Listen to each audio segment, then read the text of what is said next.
નમસ્કાર, હું સૌરભ ત્રિવેદી સ્વાગત કરું છું આપનું મારી નવી YouTube channel law education with Saurabh Trivedi.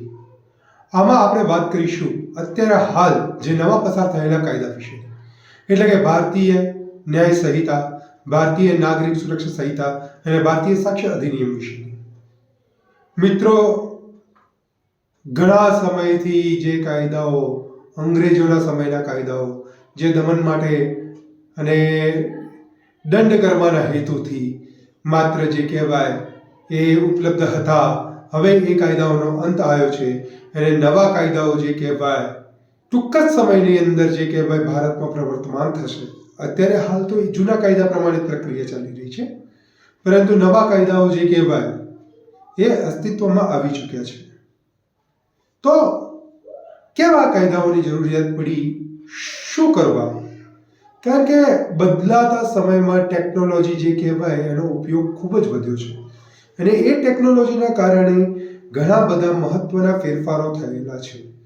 જેમ કે ઇલેક્ટ્રોનિક એવિડન્સ જે કહેવાય, એટલે કે વિડીયોગ્રાફી, ડોક્યુમેન્ટેશન, આ બધું જે કહેવાય એ આધુનિક થયું છે અને કાયદાઓ જે કહેવાય એ કેવા છે? જૂના છે. કારણ કે મેકેલોએ કે બીજા જે પણ અંગ્રેજી વ્યક્તિઓ હતા જેમને આ કાયદાઓ બનાવ્યા, એ વખતે એમને આ બધી સુવિધાઓ આવશે કે ગુનાનું સ્વરૂપ પણ બદલાશે એવી કોઈ પણ પ્રકારની માહિતી હતી નહીં. એ વખતે એમને શું કર્યું કે એમના સમયમાં જે ગુનાઓ, એટલે કે જે અપરાધ થતા હતા એનું નિરીક્ષણ કરી અને એક જે કહેવાય કોડ ડ્રાફ્ટ કર્યું, જેને ઇન્ડિયન પિનલ કોડ તરીકે કહેવામાં આવે છે. બરાબર, 1862 ની અંદર આ કોડ જે કહેવાય એ દાખલ કરવામાં આવ્યું. હવે અત્યારે હાલ એ કાયદાઓ જે કહેવાય એ બદલાતા સમયની જરૂરિયાતને અનુરૂપ ના હોવાથી 11 ઓગસ્ટ 2023 ના રોજ માનનીય ગૃહમંત્રી શ્રી અમિતભાઈ શાહ દ્વારા આ નવા કાયદાઓ લાવવાની એક પ્રક્રિયા હાથ ધરવામાં આવી. હવે 11 ઓગસ્ટે એમને ભારતીય ન્યાયિક સંહિતા 2023 નામનું બિલ જે લાવ્યું, એમાં ઘણા બધા સૂચનો આપવામાં આવ્યા. એ ઘણા બધા સૂચનો આપવામાં આવ્યા હોવાના કારણે એ ઘણા સૂચનો જે કહેવાય ખૂબ સારા હતા, એટલે માનનીય ગૃહમંત્રી શ્રીએ માન્ય રાખ્યા, પણ જે સૂચનો યોગ્ય ન હતા એમને સાઈડ પર રાખ્યા. હવે એમની જોડે બે રસ્તા હતા. કાં તો આ જે કહેવાય આ બિલ પાસ કરી અને એમાં એમેન્ડમેન્ટ લાવે, કાં તો પછી શું થાય, આખું બિલ વિથડ્રો કરી અને નવા સુધારા સાથે નવું બિલ રજૂ કરવામાં આવે. તો 12 ડિસેમ્બરના રોજ, 12 ડિસેમ્બર 2023 ના રોજ આ બિલ જે કહેવાય એને વિથડ્રો કરવામાં આવ્યું અને ભારતીય ન્યાય દ્વિતીય સંહિતા 2023 નું નવું બિલ રજૂ કરવામાં આવ્યું, જે લોકસભામાંથી 20 ડિસેમ્બર 2023 ના રોજ એ બિલ જે કહેવાય એ મંજૂર રાખવામાં આવ્યું. હવે કોઈ પણ બિલ કાયદો ક્યારે બને? જ્યારે રાષ્ટ્રપતિના તેના ઉપર હસ્તાક્ષર થાય. 25 ડિસેમ્બર 2023 ના રોજ મહામહિમ રાષ્ટ્રપતિ શ્રી દ્રૌપદી મુર્મુ દ્વારા આ બિલ ઉપર હસ્તાક્ષર કરવામાં આવ્યા અને ત્યાર પછી નવા 3 કાયદા અસ્તિત્વમાં આવ્યા: ભારતીય નાગરિક સુરક્ષા સંહિતા, ભારતીય ન્યાય સંહિતા અને ભારતીય સાક્ષ્ય અધિનિયમ. હવે આ ત્રણેય કાયદા જે કહેવાય એ જૂના 3 કાયદાને રિપ્લેસ કરે છે. કયા કયા? આઈપીસી એટલે કે Indian penal code. Indian penal code એટલે કે ભારતીય દંડ સંહિતા. એને રિપ્લેસ કરવામાં આવે છે બીએનએસ એટલે કે શેના દ્વારા? ભારતીય ન્યાય સંહિતા દ્વારા. જો શબ્દોનો અર્થ સમજીએ, બરોબર, તો ભારતીય દંડ સંહિતાનો ઉદ્દેશ્ય શું હતો? માણસને દંડિત કરવાનો. જ્યારે ભારતીય ન્યાય સંહિતાનો ઉદ્દેશ્ય શું દર્શાવે છે? વ્યક્તિને, એટલે કે વિક્ટમને, જે ન્યાયની અભિલાષામાં અહીંયા આગળ આવ્યો છે એને ન્યાય અપાવવાનો.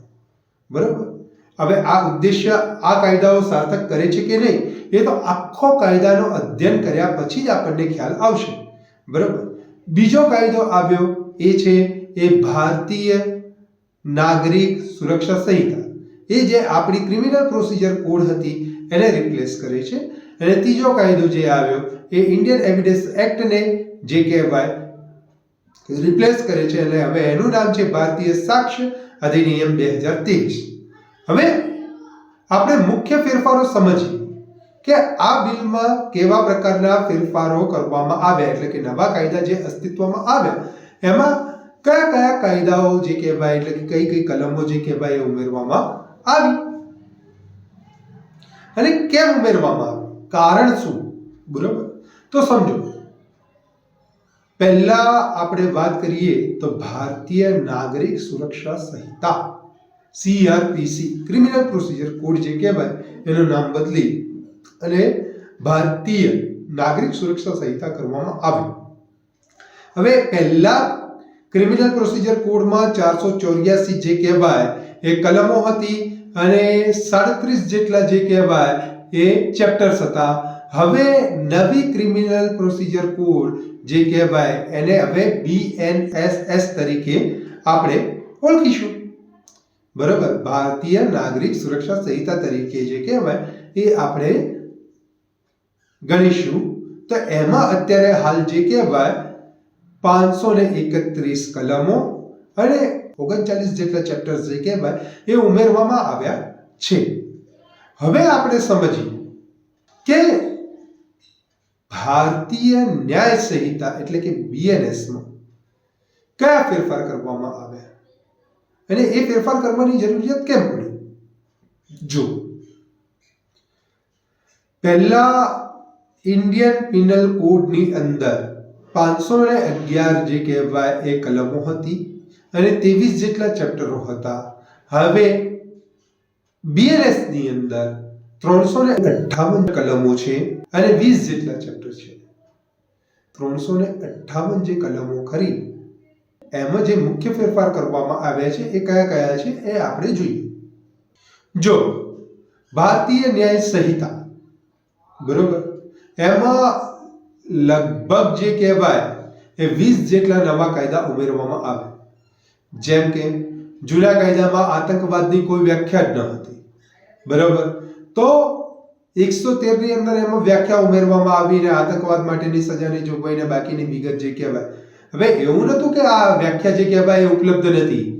UAPA ના કાયદા હેઠળ એટલે કે સ્પેશિયલ કાયદા હેઠળ આની વ્યાખ્યા અવેલેબલ હતી, પરંતુ જનરલ સેન્સની અંદર એટલે કે જનરલ કાયદાની અંદર એની કોઈ વ્યાખ્યા ન હતી. તો આ જે કહેવાય એ કલમ 113 ની અંદર ઉમેરવામાં આવી. ત્યારબાદ કલમ 112 જેમાં નાના સંગઠિત અપરાધો જેવા કે સ્નેચિંગ, છેતરપિંડી, પછી ટિકિટ જે કહેવાય એને બ્લેક કરવી, બરોબર, સટ્ટાબાજી, જુગાર જેવા જે કાયદાઓની વ્યાખ્યા અવેલેબલ નથી, બરોબર, એ નવા કાયદાઓ એટલે કે જો જુગારદારો અલગથી ઉપલબ્ધ હતો પરંતુ IPC ની અંદર એની કોઈ જોગવાઈ નથી. હવે જે કહેવાય ને કલમ 112 ની અંદર જે કહેવાય સ્નેચિંગ જેવો અપરાધ એટલે ચોરી તો ખરી પણ સ્નેચિંગ એ અલગ પ્રકારનો અપરાધ છે, છૂટવીને ભાગવું, બરોબર. તો એ જે કહેવાય એની કોઈ વ્યાખ્યા અવેલેબલ નથી. તો 112 ની અંદર જે કહેવાય એમાં સ્નેચિંગની પણ વ્યાખ્યા જે કહેવાય એનો સમાવેશ કરવામાં આવ્યો. આ ઉપરાંત કલમ 111 માં પણ જે કહેવાય સંગઠિત અપરાધની જે કહેવાય માહિતી ઉપલબ્ધ કરાવવામાં આવી, જેમ કે સાયબર ક્રાઇમ છે કે જુદા જુદા અપરાધો છે એ વિશેની વિગતો જે કહેવાય એમાં ઉપલબ્ધ કરાવવામાં આવી. અચ્છા, ખોટા વચનો આપી અને સ્ત્રી જોડે શારીરિક સંબંધ બાંધવા અને લગ્ન ના કરવા એના માટે પણ જે કહેવાય 69 ની એક અલગથી કલમ ઉમેરવામાં આવી, જેમાં પોતાની સાચી ઓળખ છુપાવી, બરોબર, અને જો કોઈ સ્ત્રી જોડે આ પ્રકારનું કૃત્ય કરવામાં આવે તો તે બલાત્કાર ન હોવા છતાં પણ 10 વર્ષના ગુનાની જોગવાઈ છે, 10 વર્ષની સજાની જોગવાઈ જે છે એ કરવામાં આવી છે. હવે જાતીય અપરાધ જે કહેવાય, બરોબર, એનું જો તમારે વિગત જે કહેવાય એ આપવી હોય તો જજની પરમિશન વગર તમે જે કહેવાય એને પ્રકાશિત કરી શકશો નહીં. કલમ 73 ની અંદર એના ઉપર જે કહેવાય જાતીય અપરાધના પ્રકાશન ઉપર જે કહેવાય એ ભાર મૂકવામાં આવ્યો છે. હા, તમે નકલ જે કહેવાય ચુકાદાની એ ચોક્કસથી પ્રકાશિત કરી શકો છો. આ ઉપરાંત ઘણી બધી વસ્તુઓમાં ફેરફાર કરવામાં આવ્યા. સગીર બાળા જોડે જો હીન કૃત્ય કરવામાં આવે અને ગેંગરેપ જેવી ઘટના કરવામાં આવે તો તેમાં મૃત્યુદંડ સુધીની જોગવાઈ પણ કરવામાં આવી છે. આવા ઘણા બધા મોટા ફેરફારો કરવામાં આવ્યા છે. જેમ કે પર્યાવરણને અને પ્રદૂષણને લગતી કોઈ જોગવાઈ જે કહેવાય એ ઉમેરવામાં આવી છે. અને આ સિવાય જે કહેવાય દેશદ્રોહનો ગુનો જે કહેવાય એને કાઢી નાખવામાં આવ્યો છે અને એને વાઇડર લાઇન એટલે કે ભારતના સાર્વભૌમત્વને અસર કરતા ગુનાની અંદર નાખવામાં આવ્યો છે.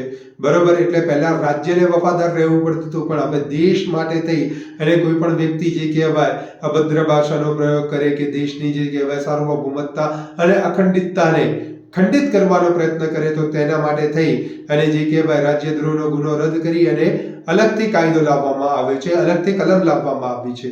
તો આ દરેક કલમનો આપણે અભ્યાસ કરીશું. એ બાબતે આપ નિશ્ચિંત થઈ જાઓ. બરોબર. હવે આ ઉપરાંત વધુમાં આપણે કહીએ તો ઇન્ડિયન એવિડન્સ એક્ટમાં પણ બહુ સારા એવા ફેરફાર કરવામાં આવ્યા છે. 23 જેટલી કલમો જે કહેવાય બદલવામાં આવી છે. કુલ કલમ અત્યારે 170 કરી દેવામાં આવી છે, જે પહેલા માત્ર 167 હતી. એમાં એક કલમ ઉમેરવામાં આવી છે, 5 જેટલી કલમો રદ કરવામાં આવી છે અને બાકી બધી કલમોમાં જે કહેવાય એ ફેરફાર કરવામાં આવે છે. તો આ બધા જ કાયદા જે કહેવાય એ અત્યારે હાલ લાગુ થયેલા નથી. કેમ? કારણ કે આ કાયદાઓ લાગુ કરવા માટે થઈ અને એક બહુ જ મોટી વ્યવસ્થાની જરૂરિયાત ઊભી થશે. કારણ કે મેં તમને અગાઉ જણાવ્યું કે ભારતીય નાગરિક ન્યાય સંહિતા, બરોબર, એમાં 531 જેટલી કલમો જે રાખવામાં આવી, એમાં મોટો ફેરફાર થાય છે ને એ કયો થાય છે ખબર? Investigation process. FSL એટલે કે ફોરેન્સિક સાયન્સ લેબોરેટરી જે કહેવાય એ દરેક પોલીસ સ્ટેશન માટે થવી અનિવાર્ય કરી નાખવામાં આવી છે.